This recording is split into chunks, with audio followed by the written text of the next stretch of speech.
Hi friends, welcome to our channel. ఈరోజు నేను 2025లో గుజరాతీ లాంగ్వేజ్లో రిలీజ్ అయినటువంటి వష్ లెవెల్ 2 మూవీ స్టోరీని ఎక్స్ప్లెయిన్ చేయబోతున్నాను. ఈ మూవీ ఫస్ట్ పార్ట్ అయినటువంటి వష్ మూవీ ఎక్కడైతే ఎండ్ అవుతుందో అక్కడి నుంచి ఈ వష్ లెవెల్ 2 మూవీ కూడా స్టార్ట్ అవుతుంది. ఫస్ట్ పార్ట్ లో ఒక తండ్రి తన కూతుర్ని క్షుద్ర శక్తుల నుంచి కాపాడుకుని ఉంటాడు కదా. అయితే ఇప్పుడు 12 సంవత్సరాల తర్వాత ఆ క్షుద్ర శక్తులు ఇంకా బలంగా తయారై వచ్చి తన కూతురుతో పాటు చాలా మంది అమ్మాయిల జీవితమే ప్రమాదంలో పడినప్పుడు ఆ తండ్రి తన కూతుర్ని కాపాడుకున్నాడా లేదా, ఆ సమాజంలో ఉన్న పిల్లల్ని కూడా తను కాపాడా లేదా అన్నదే ఈ మూవీ స్టోరీ. మనం ఫస్ట్ పార్ట్ మూవీని ఆల్రెడీ ఎక్స్ప్లెయిన్ చేసి మన ఛానల్లో అప్లోడ్ చేయడం జరిగింది. మీరు ఆ వీడియోని చూడకపోతే ఆ వీడియో లింక్ ని ఈ వీడియో డిస్క్రిప్షన్ లో మరియు కామెంట్స్ లో ఇస్తాను, చూసేయండి. ఆ మూవీని హిందీలో మాధవన్, జ్యోతిక మరియు అజయ్ దేవగన్ కలిసి రీమేక్ చేశారు. బహుశా ఈ మూవీని కూడా హిందీలో రీమేక్ చేస్తారనుకుంటా, అందుకే థంబ్నెయిల్ లో వాళ్ళ ఫొటోస్ ని వాడాను. ఇక టైం వేస్ట్ చేయకుండా స్టోరీలోకి వెళ్ళిపోదాం. మూవీ చాలా ఇంట్రెస్టింగ్ గా, థ్రిల్లింగ్ గా ఉంటుంది. సో స్కిప్ చేయకుండా చివరి వరకు చూడండి. Now let's start our video.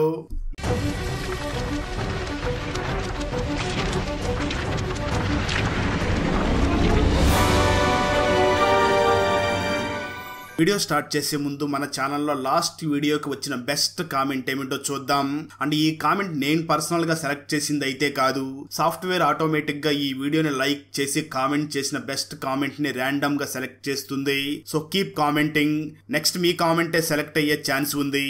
And thanks for commenting. Now let's start our video. Starting లో ఒక గర్ల్స్ స్కూల్ ని చూపించడం జరుగుతుంది. అమ్మాయిలందరూ కూడా చాలా ఆనందంగా స్కూల్ కి వెళుతూ ఉంటారు. అలా అమ్మాయిలందరూ కూడా స్కూల్ కి వెళ్లి చాలా బాగా చదువుకుంటూ ఉంటారు. ఈ అమ్మాయిలందరూ వయసు దాదాపు 15 సంవత్సరాల నుంచి 17 సంవత్సరాల వయసు మధ్యలో ఉంటుంది.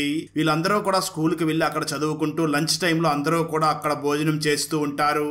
అలా అమ్మాయిలందరూ కూడా మాట్లాడుకుంటూ అక్కడ లంచ్ చేస్తూ ఉంటారు. అలా వాళ్ళందరూ చిన్నగా మాట్లాడుతున్నప్పటికీ అక్కడ చాలా పెద్దగానే సౌండ్ వస్తూ ఉంటుంది. వాళ్ళందరూ కూడా భోజనం చేసేసి సడన్ గా వాళ్ళందరూ కూడా ఎందుకో సైలెంట్ అయిపోతారు. అక్కడ ఉన్న టీచర్ కూడా అసలు ఏమైంది, ఈ అమ్మాయిలందరూ ఎందుకు ఇంత సైలెంట్ అయిపోయారు ఆలోచిస్తూ ఉంటుంది. సరిగ్గా అదే సమయంలో అక్కడ భోజనం చేసిన అమ్మాయిల్లో ఒక అమ్మాయి స్పృహ తప్పి కింద పడిపోతుంది. టీచర్ మాత్రం అక్కడ ఏం జరుగుతుందో అర్థం కాక ఆలోచిస్తూ ఉండగా ఇంతలో అక్కడికి ఎవరో వస్తున్నట్లుగా అనిపిస్తూ ఉంటుంది. కట్ చేస్తే ఆ తర్వాత సీన్ లో చాలా మంది అమ్మాయిలు ఆ స్కూల్ టెర్రస్ మీదకి వెళ్లి నిలబడి ఉంటారు. వారిలో ఒక అమ్మాయి అక్కడి నుంచి సడన్ గా కిందకి దూకి ఆత్మహత్య చేసుకుని చనిపోతుంది. ఇది చూసినటువంటి టీచర్ చాలా పరిగెట్టుకుంటూ అక్కడికి వెళ్లి ఆశ్చర్యంగా చూస్తూ పైకి చూడగా ఆ స్కూల్ టెర్రస్ మీద ఇంకా 9 మంది నిలబడి ఉంటారు. దాంతో ఆ టీచర్ వెంటనే కంగారు పడుతూ ప్రిన్సిపాల్ దగ్గరికి వెళ్లి ఈ విషయం అంతా కూడా చెప్తుంది. ఆ తర్వాత ప్రిన్సిపాల్ చాలా కంగారు పడుతూ వాచ్మెన్ ని తీసుకుని టెర్రస్ మీదకి వెళ్లి అక్కడ ఉన్న అమ్మాయిల్ని చూసి మీరు వెంటనే కిందకి దిగండి, మీరు ఎందుకు ఈ విధంగా ప్రవర్తిస్తున్నారు అని అంటూ ఉంటుంది. అయితే ఆ స్కూల్ పిల్లలు మాత్రం ఎందుకో చాలా కంగారు పడుతూ ఆ టీచర్ తో మాట్లాడుతూ మాకు అంకుల్ ఇలాగే చేయమని చెప్పాడు, అంకుల్ మమ్మల్ని కరెక్ట్ గా 3 గంటలకి ఇక్కడి నుంచి దూకమన్నాడు. అదే విధంగా అంకుల్ మరొక విషయం కూడా చెప్పాడు, ఈ 3 గంటల లోపల మా దగ్గరికి ఎవరు వచ్చినా లేదా మమ్మల్ని ఎవరైనా కిందకి దించాలని చూసినా ఇక్కడి నుంచి దూకేయమన్నారు అని వాళ్ళు వాచ్ లో టైం చూసుకుంటూ ఉంటారు. అది చూసినటువంటి టీచర్ మాత్రం అసలు ఆ అంకుల్ ఎవరు ఎందుకు ఈ విధంగా చేయిస్తున్నాడు అని అంటూ ఉంటుంది. ఇంతలో వాచ్మెన్ అక్కడికి వెళ్లి ఒక అమ్మాయిని పట్టుకుని ఆపే ప్రయత్నం చేస్తూ ఉంటాడు. అయితే ఆ అమ్మాయి వాచ్మెన్ ని కూడా పక్కకు తోసేసి అక్కడ టెర్రస్ మీద నుంచి కిందకి దూకి చనిపోతుంది. సరిగ్గా అదే సమయంలో 3 గంటలు అవడంతో టెర్రస్ మీద ఉన్న ఈ అమ్మాయిలందరూ కూడా ఒకరి తర్వాత ఒకరు కిందకి దూకి ఆత్మహత్య చేసుకుని చనిపోతారు. ఇది మొత్తం చూసిన అక్కడ ఉన్న టీచర్స్ అందరూ కూడా షాక్ లో ఉండిపోతారు. కట్ చేస్తే ఇక్కడే మనకు అథర్వాని చూపించడం జరుగుతుంది. ఈ అథర్వ తన కూతుర్ని 12 సంవత్సరాల నుంచి కూడా చాలా జాగ్రత్తగా కాపాడుకుంటూ వస్తూ ఉంటాడు. అయితే అథర్వ కూతురైనటువంటి ఆర్య మాత్రం వీల్ చైర్కే పరిమితం అయ్యి మాట్లాడలేక, నడవలేక, కనీసం చూడలేని పరిస్థితుల్లో ఉంటూ ఎప్పుడు విచిత్రంగా నవ్వుతూనే ఉంటుంది. ఎందుకంటే ఆర్యని తన తండ్రి అయినటువంటి అథర్వ ఫస్ట్ పార్ట్ లో కాపాడినప్పటికీ ఇప్పటికీ ఆ ఆర్య ప్రతాప్ కంట్రోల్లోనే ఉంటుంది. ఆ తర్వాత అథర్వ వెంటనే టీవీ న్యూస్ ద్వారా స్కూల్ మీద నుంచి దూకి చనిపోయినటువంటి ఆ 10 మంది విద్యార్థినుల గురించి తెలుసుకుంటాడు. ఇది మొత్తం తెలుసుకున్నటువంటి అథర్వ ఇది ఖచ్చితంగా ఎవరో ఆ 10 మందిని కూడా వశీకరణం చేసుకున్నట్లుగా ఉన్నారు అని అథర్వ వెంటనే తను బంధించి ఉన్నటువంటి ప్రతాప్ దగ్గరికి వెళ్లి నిజం చెప్పు, ఈ వశీకరణ విద్య నీకు కాకుండా మరి ఎవరికైనా వచ్చా అని అడుగుతాడు. దానికి ఆ ప్రతాప్ కూడా అవును అని అంటాడు. ఆ మాటలు విన్న అథర్వ ఇది నిజంగా వశీకరణ విద్య ద్వారానే ఈ 10 మంది కూడా చనిపోయారు అంటే ఇది రోజు రోజుకి ఇంకా భయంకరంగా మారే అవకాశం ఉంది అని ఆలోచిస్తూ ఉంటాడు. కట్ చేస్తే మరోపక్క ప్రిన్సిపాల్ మీడియా వాళ్ళ దగ్గర మాట్లాడుతూ ఇప్పుడు చనిపోయినటువంటి ఈ 10 మంది మీద కూడా ఎటువంటి ప్రెజర్ లేదు, వాళ్ళు ఎందుకు ఆత్మహత్య చేసుకున్నారో మాకైతే అర్థం కావడం లేదు, కానీ చనిపోయే ముందు ఆ అమ్మాయిలందరూ కూడా మాకు ఆ అంకుల్ ఇలా చేయమని చెప్పాడు అని ఎవరో ఒక అంకుల్ గురించి చెప్పారు, కానీ ఆ అంకుల్ ఎవరు అన్నది మాకు తెలియదు అని అంటూ ఉంటుంది. ఆ తర్వాత కొద్దిసేపటికి పోలీసులు కూడా ఆ స్కూల్ దగ్గరికి వెళ్ళి ఎంక్వైరీ చేస్తారు, కానీ వాళ్ళకు కూడా ఎటువంటి క్లూ దొరకకుండా ఉంటుంది. సరిగ్గా అదే సమయంలో ఒక అమ్మాయి అక్కడికి వచ్చినటువంటి పోలీసు ముందుకు వచ్చి అంకుల్ ప్రతాప్ అంకుల్ని వెతకమని చెప్పాడు, మీరు ప్రతాప్ అంకుల్ని వెతకపోతే మాత్రం సిచ్యువేషన్ ఇంకా బ్యాడ్ గా ఉంటుంది అని అంటుంది. ఆ తర్వాత కొద్దిసేపటికి స్కూల్లో ఉన్న అమ్మాయిలందరూ కూడా వెంటనే స్కూల్ నుంచి బయటకు వచ్చి వాళ్ళకి ఎదురు వచ్చినటువంటి జనాలందరినీ కూడా టార్చర్ చేస్తూ పెద్ద విధ్వంసమే సృష్టిస్తారు. కట్ చేస్తే మరోపక్క అథర్వ బయట జరుగుతున్నది మొత్తం టీవీ న్యూస్ లో చూసి వీళ్ళందరినీ కూడా ఎవరో ఒక వ్యక్తే కంట్రోల్ చేస్తున్నాడు, ఆ వ్యక్తి ఎవరో కానీ ఈ ప్రతాప్ కోసమే వెతుకుతున్నట్లుగా ఉన్నాడు, ఇప్పుడు నేను ఏదో ఒకటి చెయ్యాలి లేదంటే నా చుట్టుపక్కల ఉన్న జనాలందరికీ కూడా చాలా ప్రమాదమే జరగబోతుంది అని ఆలోచిస్తూ ఉంటాడు. మరోపక్క ఊరి మీద పడి విధ్వంసం సృష్టించినటువంటి ఆ పిల్లల్లో సగం మంది స్కూల్కి తిరిగి వస్తారు. ఇప్పటికీ ఆ పిల్లలు ఎవరు ఆధీనంలోనే ఉంటూ ఉంటారు. పోలీసులు అక్కడికి వచ్చి ఆ పిల్లల్ని ఎంక్వైరీ చేస్తూ ఎవరు అంకుల్ ఎక్కడ ఉంటాడో అని అడుగుతూ ఉంటారు.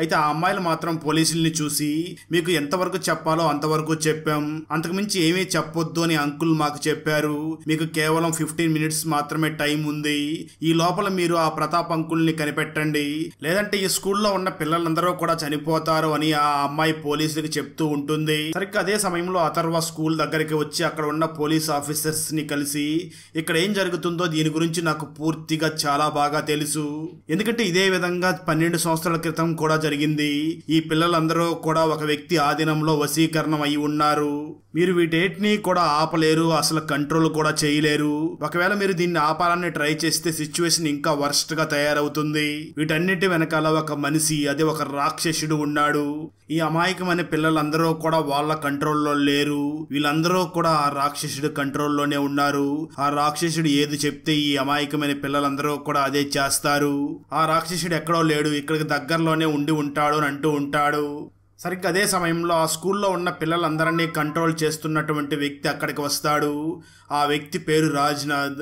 ఆ రాజ్నాథ్ మాట్లాడుతూ ఈ పిల్లలందరినీ కూడా నేనే కంట్రోల్ చేస్తున్నాను, వీళ్ళందరూ కూడా నేను చెప్పిందే చేస్తారు, వాళ్ళకి ఇష్టం లేకపోయినా నేను చెప్పిందే చేస్తారు, అంటే నేను వాళ్ళకి ఒక దేవుడితో సమానం అంటూ ఉంటాడు. సరిగ్గా అదే సమయంలో అథర్వ అక్కడికి వచ్చి ప్రతాప్ నా దగ్గర ఉన్నాడు అని చెప్పడంతో ఆ రాజ్నాథ్ మాట్లాడుతూ ఇంతకీ ఆ ప్రతాప్ ఎక్కడ ఉన్నాడో చెప్పు, ప్రతాప్ నాకు దొరక్కపోతే మాత్రం ఈ సిటీ మొత్తం కూడా నాశనం అవుతుంది, అలాగే ఈ అమ్మాయిలందరూ కూడా వాళ్ళ పేరెంట్స్ ముందరే ఆత్మహత్య చేసుకునేలాగా చేయగలను అంటూ ఉంటాడు. ఆ వెంటనే రాజ్నాథ్ అక్కడ ఉన్న స్టూడెంట్స్ పేరెంట్స్ అందరినీ కూడా బయటికి వెళ్ళమని చెప్తాడు. అయితే ఆ పేరెంట్స్ అందరూ కూడా వాళ్ళ పిల్లల్ని ఆ సిచ్యువేషన్ లో అక్కడ వదిలేసి వెళ్ళడానికి చాలా భయపడుతూ నిరాకరించి అక్కడే నిలబడి ఉంటారు. దాంతో రాజ్నాథ్ వెంటనే అక్కడ ఉన్నటువంటి ఒక అమ్మాయిని చూసి నీ పేరెంట్స్ నీ దగ్గరికి వస్తే నీ చెయ్యి నువ్వు కట్ చేసుకో అని చెప్తాడు. దాంతో ఆ అమ్మాయి వెంటనే ఒక చాకు తీసుకుని తన పేరెంట్స్ తన దగ్గరికి రాబోతూ ఉండగా తన చేతిని తానే కట్ చేసుకుంటుంది. అది చూసినటువంటి ఆ అమ్మాయి పేరెంట్స్ ఆ అమ్మాయిని కాపాడడానికి ఇంకా ముందుకు వస్తూ ఉండగా ఆ అమ్మాయి ఇంకా తీవ్రంగా తన చెయ్యిని తనే కట్ చేసుకుని అక్కడికక్కడే తను చనిపోతుంది. అయితే ఇది మొత్తం చూసినటువంటి పోలీస్ ఆఫీసర్ చాలా కోపంగా తన దగ్గర ఉన్నటువంటి గన్నును బయటికి తీయబోతూ ఉంటాడు. అయితే ఇది చూసినటువంటి అక్కడ ఉన్న ఒక అమ్మాయి చాలా తీవ్రంగా ఆ పోలీస్ మీద అటాక్ చేసి ఆ పోలీస్ గన్నుని తన చేతిలోకి తీసుకుంటుంది. రాజ్నాథ్ వెంటనే పోలీస్ గన్ను తీసుకున్నటువంటి ఆ అమ్మాయిని చూసి నువ్వు నీ పేరెంట్స్ ని వెంటనే ఇక్కడి నుంచి బయటికి వెళ్ళమని చెప్పి 2 సార్లు చెప్పు, ఆ తర్వాత వాళ్ళని షూట్ చెయ్యి అని అంటాడు. దాంతో ఆ అమ్మాయి వెంటనే వాళ్ళ పేరెంట్స్ ని మీరు మర్యాదగా ఇక్కడి నుంచి బయటికి వెళ్ళండి అని 2 సార్లు చెప్తుంది. అయితే వాళ్ళ పేరెంట్స్ మాత్రం ఆ అమ్మాయికి ఏమైనా అయిపోతుందేమో అని ఆ మాట వినకుండా అక్కడే ఉంటారు. అయితే ఆ అమ్మాయి వెంటనే తన సొంత పేరెంట్స్ ని ఆ గన్నుతో చాలా బ్రూటల్ గా చంపేస్తుంది. ఇప్పుడు రాజ్నాథ్ వెంటనే ఆ అమ్మాయిని చూసి ఇదే విధంగా ఇక్కడ ఉన్న పేరెంట్స్ అందరికీ కూడా ఒకసారి మర్యాదగా చెప్పు, నీ మాట వినకపోతే ఇదే విధంగా వాళ్ళందరినీ కూడా షూట్ చెయ్యి అని అంటాడు. దాంతో ఆ అమ్మాయి అక్కడ ఉన్న పేరెంట్స్ అందరికీ కూడా ఇక్కడి నుంచి వెళ్లిపోండి అని అంటుంది. ఇప్పుడు ఆ పేరెంట్స్ అందరూ కూడా భయపడిపోయి అక్కడి నుంచి బయటికి వెళ్లిపోతారు. ఆ వెంటనే అథర్వ మరియు రాజ్నాథ్ ఇద్దరు కూడా మాట్లాడుకోవడం మొదలు పెట్టగా రాజ్నాథ్ అథర్వాన్ని భయపెట్టే ప్రయత్నం చేస్తూ ఉంటాడు. నిజానికి ఇదంతా కూడా రాజ్నాథ్ ఆ అథర్వాన్ని భయపెట్టడం కోసమే చేసి ఉంటాడు. నువ్వు వీళ్ళందరినీ కూడా బాధ పెడుతున్నది నన్ను భయపెట్టడం కోసమే అన్న విషయం నాకు తెలుసు. కానీ ఒక విషయం గుర్తుపెట్టుకో, నువ్వు వీళ్ళందరినీ చంపేసినా నాకు ఎటువంటి బాధ లేదు. నాకు తెలిసి నువ్వు ఒక రాక్షసుడివి. నీకు తెలియాల్సిన మరొక విషయం ఏమిటి అంటే, నా దగ్గర 12 సంవత్సరాల నుంచి మరొక రాక్షసుడు ఉన్నాడు. తనతో నేను ఈ 12 సంవత్సరాల నుంచి కూడా కలిసి ఉండడంతో నేను కూడా ఒక రాక్షసుల్లాగా తయారైపోయాను. నేను ఎవరికి భయపడవలసిన అవసరం లేదు, ఎందుకంటే నాకంటూ ఒక ఫ్యామిలీ కూడా లేదు. కానీ నాకంటూ ఉన్నది నా కూతురు మాత్రమే. నువ్వు నా కూతుర్ని ఆ ప్రతాప్ కంట్రోల్లో నుంచి బయటికి తీసుకురా, అప్పుడు నీకు ఆ ప్రతాప్ ఎక్కడ ఉన్నాడో ఆ ప్రతాప్ని నీకు హ్యాండ్ ఓవర్ చేస్తాను అని అంటాడు. ఆ మాటలు విన్న రాజ్నాథ్ కూడా ఈ అథర్వ మనకు భయపడేలా లేడు అని, చేసేది ఏమీ లేక ఆ అథర్వ చెప్పిన దానికి ఒప్పుకుంటాడు. ఇక్కడే మనకు తెలిసేది ఏమిటి అంటే, ఆ ప్రతాప్ మరి ఎవరో కాదు, ఈ రాజ్నాథ్కి పెద్ద అన్నయ్య అయి ఉంటాడు. అంతేకాకుండా ఈ రాజ్నాథ్ ఆ ప్రతాప్ని ఒక గురువులాగా భావిస్తూ ఉంటాడు. ఆ తర్వాత రాజ్నాథ్ వెంటనే స్కూల్లో ఉన్న పిల్లలందరినీ కూడా ప్రిన్సిపాల్ దగ్గరికి తీసుకుని వెళ్ళి, నాకు 2 బస్సులు కావాలి, అదేవిధంగా 2 డ్రైవర్స్ కూడా కావాలి. మీరు కావాలంటే ఆ బస్సులకి ట్రాకింగ్ డివైస్ ని ఫిక్స్ చేసుకోండి. కానీ మీరు ఎవరైనా సరే మా బస్సులకు అడ్డం వస్తే మాత్రం ఇక్కడ ఉన్న పిల్లలందరినీ కూడా నేను చంపేస్తాను అని పిల్లలందరినీ కూడా బస్సులో ఎక్కించుకుని అక్కడి నుంచి వెంటనే రాజ్నాథ్ బయలుదేరి అథర్వ ఇంటి దగ్గరికి వస్తూ ఉంటాడు. అలా వచ్చే సమయంలోనే ఆ స్కూల్ అమ్మాయి రోడ్డు మీద కనిపించడంతో ఆ రాజ్నాథ్ వెంటనే ఆ అమ్మాయిని బస్సులోకి రమ్మని పిలుస్తాడు. నిజానికి ఆ అమ్మాయిని రాజ్నాథ్ ఊర్లో గొడవ చేయమని పంపించి ఉంటాడు. కానీ ఆ తర్వాత తను తిరిగి రాకుండా అక్కడ రోడ్డు మీద అటు ఇటు చూస్తూ ఉండడంతో రాజ్నాథ్ బస్సుని ఆపి తనని బస్సులోకి రమ్మని చెప్తాడు. కానీ ఆ అమ్మాయి మాత్రం ఆ రాజ్నాథ్ మాటలు వినకుండా అక్కడి నుంచి తప్పించుకుని వెళ్లిపోతుంది. ఇది చూసినటువంటి రాజ్నాథ్ తో పాటు అక్కడ ఉన్న అథర్వ కూడా ఎందుకు ఈ అమ్మాయి రాజ్నాథ్ మాటల్ని వినకుండా వెళ్లిపోయింది అని ఆశ్చర్యపోతూ ఉంటాడు. ఆ తర్వాత అథర్వ 12 సంవత్సరాల నుంచి వీల్ చైర్ కే పరిమితం అయి ఉన్నటువంటి తన కూతురైనటువంటి ఆర్య దగ్గరికి రాజ్నాథ్ ని తీసుకుని వెళ్తాడు. ఆ ఆర్యను చూసినటువంటి రాజ్నాథ్ కూడా ఆశ్చర్యపోతూ ఉంటాడు. ఎందుకంటే 12 సంవత్సరాల నుంచి ఈ అమ్మాయి వీల్ చైర్ కే పరిమితం అయ్యింది అంటే, మా అన్నయ్య ఎలాంటి మంత్రాల ద్వారా ఈ అమ్మాయిని వశీకరణ చేసుకుని ఉంటాడా అని ఆశ్చర్యపోతూ ఉంటాడు. ఆ వెంటనే అథర్వ రాజ్నాథ్ ని ప్రతాప్ ని ఎక్కడైతే బంధించున్నాడో ఆ ప్లేస్ దగ్గరికి తీసుకుని వెళ్ళగా, ప్రతాప్ సిచ్యువేషన్ ని చూసినటువంటి రాజ్నాథ్ కూడా షాక్ అవుతూ వెంటనే అథర్వాని చూసి, నీ కూతురు ఇంకా అన్నయ్య ప్రతాప్ ఆధీనంలోనే ఉంది అంటే ఖచ్చితంగా నువ్వు ప్రతాప్ అన్నయ్య దగ్గర నుంచి ఏదో లోన్ గా తీసుకుని ఉండి ఉంటావు. అందువల్ల ఇన్ని సంవత్సరాలైనా ఆర్య ప్రతాప్ కంట్రోల్లోనే ఉంది. ఎందుకంటే ఈ వశీకరణ అనేది నేను దగ్గరగా ఉన్నప్పుడే అది చాలా స్ట్రాంగ్ గా ఉంటుంది. నేను దూరం అయినప్పుడు ఆ వశీకరణ కూడా వీక్ అయిపోతుంది. నార్మల్ గా ఈ వశీకరణ అనేది 4-5 గంటలు, మరీ ఎక్కువ మాట్లాడితే 1 రోజు వరకు ఉంటుంది. అంతకుమించి వాళ్ళు నా వశీకరణలో ఉండరు. నువ్వే ఇంతకు ముందు చూసావు కదా, బస్సులో వచ్చేటప్పుడు ఆ అమ్మాయిని నేను పిలిచినా కానీ తను బస్సులోకి రాలేదు. అంటే నేను ఆ అమ్మాయికి దూరంగా ఉండడం వల్ల ఆ అమ్మాయి మీద నా వశీకరణ పని చేయలేదు. ఎప్పటికీ నీ కూతురు అన్నయ్య ప్రతాప్ ఆధీనంలోనే ఉంది అంటే నువ్వు ఖచ్చితంగా అన్నయ్య దగ్గర నుంచి ఏదో లోన్ తీసుకుని ఉండి ఉంటావు అని అంటూ ఉంటాడు.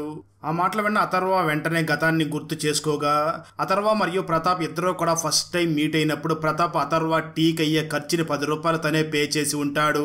ఇది మొత్తం గుర్తు చేసుకున్న అథర్వ, అంటే ఆ 10 రూపాయలు తిరిగి ప్రతాప్కి ఇచ్చేస్తే నా కూతురు తిరిగి మళ్ళీ నార్మల్ అయిపోతుందేమో అని అనుకుంటాడు. అంత అథర్వ వెంటనే 10 రూపాయలని తీసుకుని ఆ ప్రతాప్ దగ్గరికి వెళ్ళగా, ప్రతాప్ కాళ్ళకి చేతులకి కూడా తన చైన్స్ వేసి బంధించి ఉంటాడు. అలాగే ప్రతాప్ నోట్లో కూడా ఒక చైన్ వేసి బంధించి ఉంటాడు. ఇక ట్విస్ట్ ఏమిటి అంటే, నిజానికి ఆ ప్రతాప్ నాలుకని కూడా అథర్వ కట్ చేసి ఉంటాడు. ఆ నాలుక రాజ్నాథ్కి కనిపించకుండా ఉండడం కోసమే తన నోట్లోకి ఆ చైన్ ని వేసి బంధించి ఉంటాడు. ఇక్కడ ఎప్పుడైతే అథర్వ 10 రూపాయలు తీసుకువచ్చి ఆ ప్రతాప్కి ఇచ్చేస్తాడో, ఆ తర్వాత నుంచి కూడా ఆర్య కొంచెం కొంచెం ప్రతాప్ వశీకరణ నుంచి బయటికి వస్తూ ఉంటుంది. అలా కంప్లీట్ గా తనకు నయం అవుతూ ఉంటుంది. కానీ తను మాత్రం ఏమీ వినలేకపోతూ ఉంటుంది. ఎందుకంటే ఫస్ట్ పార్ట్ ఎండింగ్ లో ఆర్యాని కాపాడడం కోసం అథర్వ తన చెవుల్లోకి ఒక కత్తిరిని గుచ్చేసి ఉంటాడు కదా, అందువల్లనే తను వినలేకపోతూ ఉంటుంది. అలా ఆర్య పూర్తిగా కోలుకుని ఆ ప్రతాప్ ని చూసి చాలా కోప్పడుతూ ఉంటుంది. ఆ వెంటనే రాజ్నాథ్ ప్రతాప్ ని బయటికి తీసుకుని వెళ్లి అతనితో మాట్లాడే ప్రయత్నం చేయగా, ప్రతాప్ మాత్రం ఆ రాజ్నాథ్ తో మాట్లాడలేకపోతూ ఉంటాడు. అప్పుడే రాజ్నాథ్ కి ప్రతాప్ నాలుకని అథర్వ కట్ చేశాడు అని అర్థమవుతుంది. దాంతో కోపం తెచ్చుకున్న రాజ్నాథ్ అథర్వాన్ని చాలా సీరియస్ గా కొడుతూ, నేను అన్నయ్య దగ్గర నుంచి ఒక విద్యను నేర్చుకోవాల్సి ఉంది, అదే చివరి విద్య. ఆ విద్య నేను ఎలా నేర్చుకోవాలి? అన్నయ్య మాట్లాడలేకపోతున్నాడు. ఆ విద్య నేను స్వయంగా నేర్చుకోవాలి అంటే నాకు కొన్ని సంవత్సరాలు పడుతుంది అంటూ చాలా కోపంగా అథర్వాని చూసి, నువ్వు నన్ను ఈ విధంగా హింసిస్తున్నావు కాబట్టి ఖచ్చితంగా నేను దానికి ప్రతీకారం తీర్చుకుంటాను. నువ్వు కూడా నేను అనుభవిస్తున్నటువంటి ఆ బాధని అనుభవించేలాగా చేస్తాను. నీ కూతుర్ని శాశ్వతంగా నాతో పాటు తీసుకుని వెళతాను అని అంటూ ఉండగా, అథర్వ వెంటనే ఆ రాజ్నాథ్తో మాట్లాడుతూ, మరోసారి నా కూతురి మీద చెయ్యి వెయ్యాలి అని చూస్తే మీ అన్నకి జరిగినట్లుగానే నీకు కూడా జరుగుతుంది అని అంటూ ఉంటాడు.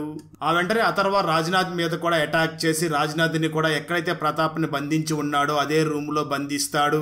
కట్ చేస్తే కొన్ని గంటల తర్వాత ఆ స్కూల్ పిల్లలందరూ కూడా నార్మల్ అయ్యి అందరూ కూడా వాళ్ళ ఇంటికి వెళ్లిపోతారు. ఆ తర్వాత రోజు మార్నింగ్ ఇన్స్పెక్టర్ మరియు హెడ్ మాస్టర్ ఇద్దరు కూడా అథర్వ దగ్గరికి వచ్చి అతన్ని మేము ఏ విధంగా శిక్షించాలి అని అడుగుతారు. దానికి అథర్వ మాట్లాడుతూ అతన్ని మీరు శిక్షించలేరు, అతనికి ఎలాంటి శిక్ష వెయ్యాలో నేను డిసైడ్ చేస్తాను. ఎందుకంటే అతను బయటకు వస్తే ఇదే విధంగా మరికొందరిని కూడా తన వశీకరణలోకి తెచ్చుకోవచ్చు. అతన్ని ఎలా శిక్షించాలో నాకు బాగా తెలుసు. అతన్ని చావనివ్వను, బ్రతికినివ్వను. ప్రతిరోజు తనకి శిక్ష పడేలాగా నేను చూసుకుంటాను అని చెప్పి వాళ్ళని పంపించేస్తాడు. ఆ విధంగా అథర్వ 12 సంవత్సరాల తర్వాత తన కూతురు ఆర్యాని ప్రతాప్ కంట్రోల్లో నుంచి బయటికి తీసుకురాగలుగుతాడు. అక్కడతో ఈ మూవీ అయిపోతుంది. ఇన్స్పెక్టర్ విశ్వనాథ్ని ఎవరు చంపారు, ఎందుకు తనని చంపాల్సి వచ్చింది, అలాగే ప్రెస్ ఓనర్ అయినటువంటి సంజీవ్ని చంపింది ఎవరు, ఈ ఇద్దరిని కూడా ఒకే స్టైల్లో చంపినటువంటి ఆ కిల్లర్ ఎవరు, ఎందుకు వాళ్ళని చంపాడు, గ్రామంలో ఉన్న అడవిలోని మూలికల ద్వారా అందరికీ ఫ్రీగా వైద్యం చేసే వ్యక్తి సడన్ గా ఎందుకు ఊరిలో కనిపించకుండా మాయమైపోయాడు, తను చనిపోయి నిజంగానే బ్రహ్మరాక్షసుడు అయ్యాడా, అసలు ఆ ప్రకృతి వైద్యం చేసే ఆ వ్యక్తి కథ ఏమిటి, పోలీస్ ఆఫీసర్ విక్రమ్ ఎందుకు ఆ ఊరికే ట్రాన్స్ఫర్ చేయించుకున్నాడు, ఈ పోలీస్ ఆఫీసర్ విక్రమ్ ఆ ఊరిలో దేనికోసం వెతుకుతున్నాడు, ఈ పోలీస్ ఆఫీసర్ ఈ కేసులన్నిటికీ కూడా పరిష్కారాన్ని కనిపెట్టాడా లేదా అన్నదే 2025లో కన్నడ లాంగ్వేజ్ లో రిలీజ్ అయినటువంటి ఆదిపత్ర మూవీ స్టోరీ. ఈ కన్నడ ఫుల్ మూవీ స్టోరీని తెలుగులో వినాలి అనుకుంటే ఈ వీడియో డిస్క్రిప్షన్ లో ఉన్న లింక్ ని క్లిక్ చేసి చూడండి. ఫ్రెండ్స్, వీడియో నచ్చినట్లయితే లైక్ చేసి ఒక చిన్న కామెంట్ చేస్తే మాకు నెక్స్ట్ వీడియో చేయడానికి ఎంకరేజింగ్ గా ఉంటుంది. అలాగే ఛానల్ని సబ్స్క్రైబ్ చేసి పక్కనే ఉన్న బెల్ ఐకాన్ని క్లిక్ చేసి సపోర్ట్ చేయండి. Thanks for watching. జై హింద్.